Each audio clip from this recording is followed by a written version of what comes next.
how much hockey you watch on off nights, but a few teams last night in a similar position kind of fight their way back and stay in it. So maybe a thought on watching that and your chance to do the same? Yeah, I watched a little bit of it, some good games, and yeah, I mean, it's playoffs. No one's going to give up.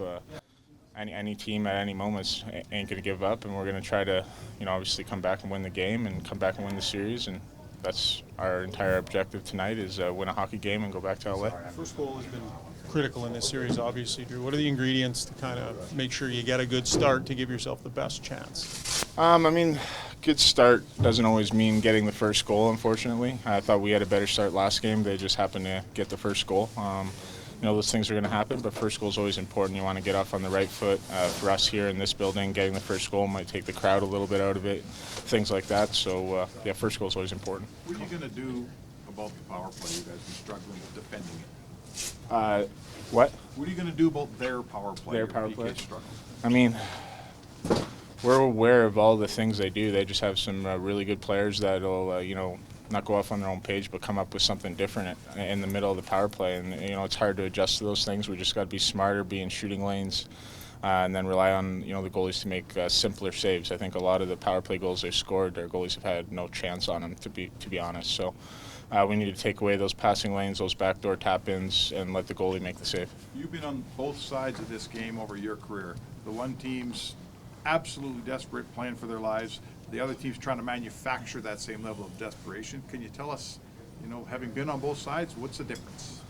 Well, we're fighting for our lives, essentially. Over here, LA, Edmonton has a decently comfortable lead at 3-1, and they're playing at home tonight. So I'm not expecting them to lay down by any means. They're going to come out hard. They're going to play desperate. But when you're fighting for your life, usually that team's going to be more desperate. It's just life.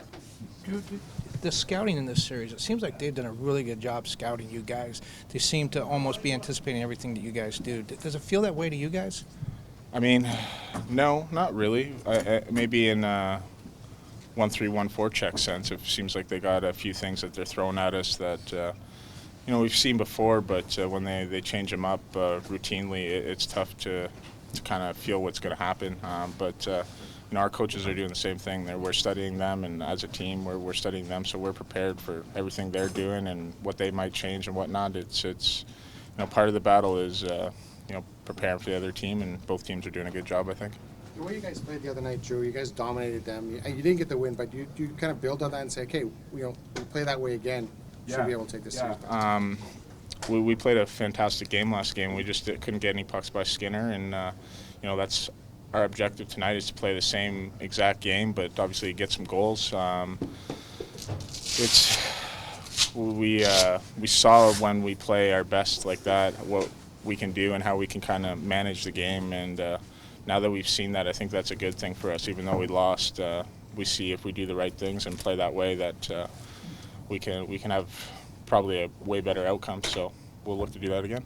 You've always been a really good describer of what it's like to play against McDavid all these years. Every time you come to town, you have something interesting to say.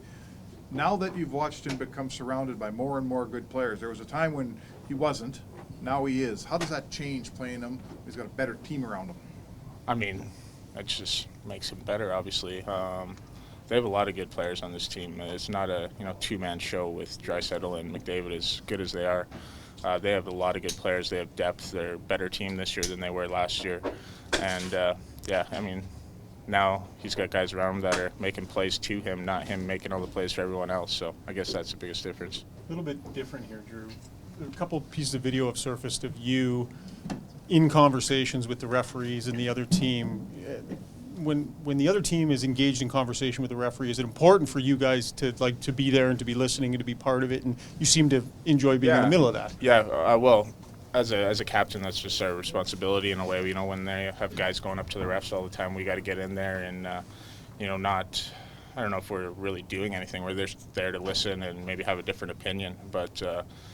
Yeah, it's just part of the game. If we have a guy up at the ref, they're going to bring a guy up to the ref too. It's just part of the game, and make sure they're not spewing anything false.